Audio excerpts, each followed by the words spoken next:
இங்குள்ள மலைகள் சாதாரணமானவை அல்ல.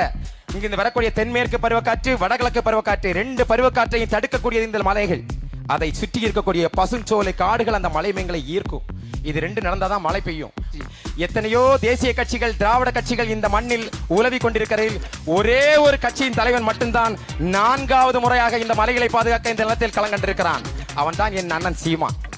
ஐயா மனோதங்கராஜ் அவர்களே, அவர் சொல்றாரு, இன்டர் ஸ்டேட் டிரான்ஸ்பருக்கு பர்மிட் கொடுத்துட்டோம், இங்குள்ள மலைகளை வெட்டி கேரளா உட்பட பல்வேறு மாநிலங்களுக்கு கடத்துறது தடுக்க முடியாது, அது மத்திய அரசு தான் அனுமதி இருக்குது அப்படின்னு சொல்றாரு. நான் கேட்கிறேன், காஷ்மீர் முதல் கன்னியாகுமரி வரை மத்திய அரசு தான். ஆனா ஏன் கேரளாவிலிருந்து ஒரு லோடு கூட உள்ள வரல? இங்குள்ள மலைகள் மட்டும் கேரளாவுக்கு கடத்தப்படுது. காரணம், நீங்கள் இந்த மண்ணையும் மக்களையும் இந்த நிலத்தை பத்தி எந்த அக்கறையும் இல்லை. உங்களுக்கு திருடுவது மட்டும்தான் உங்களுக்கு தொழில். திருடுவதை தவிர வேற எதுவுமே கிடையாது. என் அன்பு சொந்தங்களே, இந்த திருட்டு கூட்டத்தை நாம் வேறறுக்காவிட்டால் நம் நிலம் பாலைவனமாகும். அடுத்த சந்ததி இந்த நிலத்தில் வாழ முடியாது.